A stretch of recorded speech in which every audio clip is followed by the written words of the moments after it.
आप सभी को जय मसीह की। आज की वीडियो में हम जानेंगे कि परमेश्वर हमारे जीवन में परीक्षाएं क्यों लाते हैं। जब हम संगति करते हैं तब हम वचन सुनने और प्रचार से आनंदित होते हैं। कभी कभी तो हमें यह बहुत ही मनोरंजक लगता है। जीवन अच्छा और सुखद लगता है। जब परमेश्वर हमसे बातें करता है, हम उसकी वाणी सुनते हैं और उसे अपने सुखों का मूल जानते हैं। शायद आप इस बात को नहीं समझते कि जब आपके साथ सब कुछ अच्छा ही अच्छा होता है, तब आप स्वाभाविक रूप से आलसी तथा आत्मिक रूप से निर्बल हो जाते हैं। लेकिन परमेश्वर को हमारी चिंता है, क्योंकि वह हमसे प्रेम करता है और वह निर्णय करता है कि यह हमारे बढ़ने का समय है।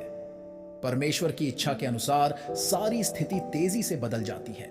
जब सब कुछ ठीक चल ही रहा होता है कि तभी अचानक समस्याएं, पीड़ा और दुख हम पर आ पड़ते हैं।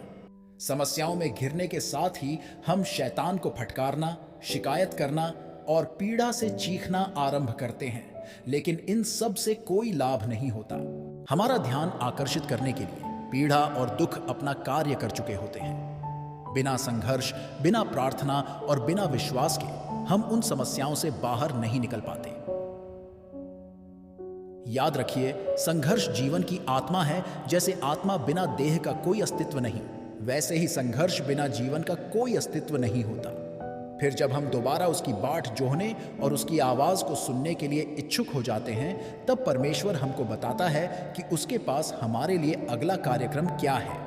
क्या आप कल्पना कर सकते हैं कि परमेश्वर के पास अगला कार्यक्रम आपके लिए क्या होगा? परमेश्वर हमको उकाब यानी बाज के समान पंख फैलाकर ऊंचाई पर उड़ना सिखाना चाहता है।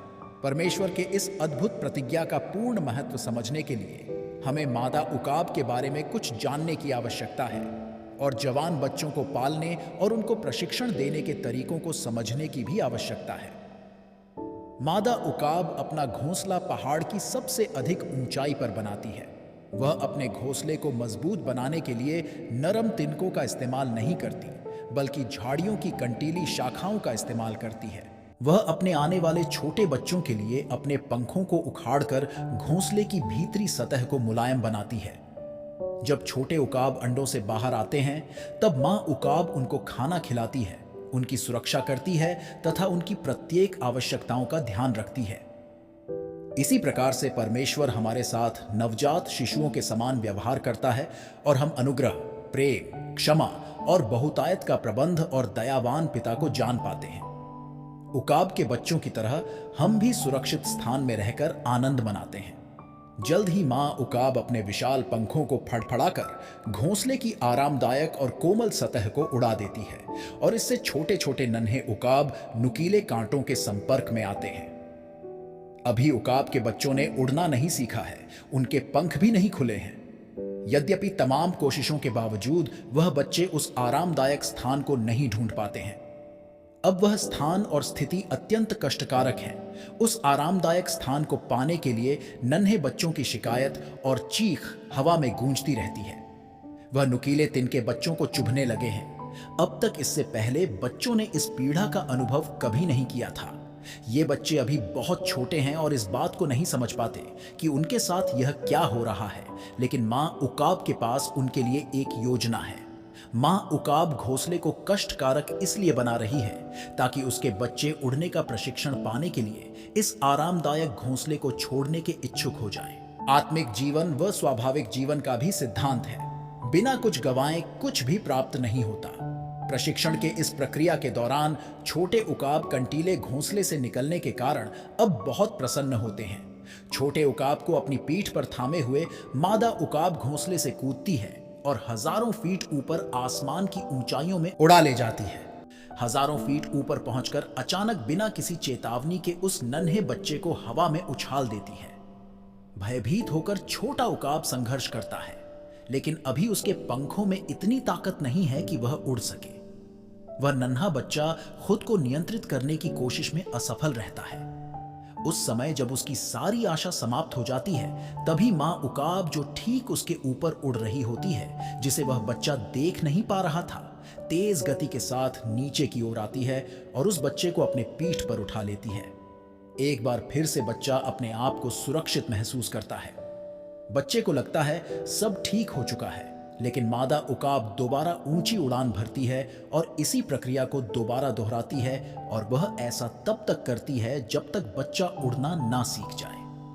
जिस दिन वह बच्चा उड़ना सीख लेता है, उस दिन उसे समझ में आता है कि मां की पीठ पर बैठकर उड़ने की बजाय अपने पंखों से उड़ना कितना रोमांचक और अद्भुत है।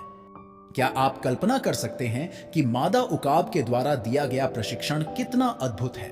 एक उकाब यानी बाज को पक्षियों का राजा बनने का हक ऐसे ही नहीं मिला है, बल्कि इस पद को प्राप्त करने के लिए उसने कठिन संघर्ष किया है। बाज के जीवन की शुरुआत ही संघर्ष से होती है। इसी कारण हर खतरे जैसे कि तेज बारिश, आंधी तूफान, इनसे टकराने में उसे बड़ा आनंद मिलता है। तेज आंधी तूफान में सभी जीव जंतु तथा पक्षी छुपकर बैठ जाते हैं, लेकिन उकाब आसमान की ऊंचाइयों में उड़ता है। उकाब के समान ही परमेश्वर हमारे सांसारिक कार्य या परिस्थिति में कष्टकारक स्थिति को तब तक बढ़ने की अनुमति देते हैं जब तक वह पीढ़ा हमें आत्मिक व स्वाभाविक रूप से पूर्णता मजबूत न बना दे। मेरे मसीही भाइयों और बहनों, यह विरोध और समस्याएं हमें विश्वास की बढ़ोतरी और पवित्र आत्मा में अधिक निर्भरता की ओर ले जाती है। जब आप समस्याओं में घिरे हों, आपको कोई मार्ग ना दिखाई दे, सारे दरवाजे बंद हो जाएं, तब समझ लेना कि परमेश्वर आपके लिए एक नया और अद्भुत दरवाजा खोलने वाला है। समस्याओं से घबराइए मत, उनका सामना कीजिए। उस मादा उकाब की तरह परमेश्वर ठीक आपके पीछे ही है, जो ठोकर लगने से पहले ही आपको हाथों हाथ उठा लेगा। उम्मीद करता हूं आपने इस कहानी से बहुत कुछ नया सीखा और समझा है। आपने यह जान लिया है कि हमारे लिए परीक्षाएं क्यों आवश्यक हैं। वीडियो पसंद आई है तो वीडियो को लाइक, शेयर करें। परमेश्वर के भेद की बातों को गहराई से जानने के लिए चैनल को सब्सक्राइब जरूर कर लें। फिर मुलाकात होगी वीडियो के अगले भाग में। धन्यवाद।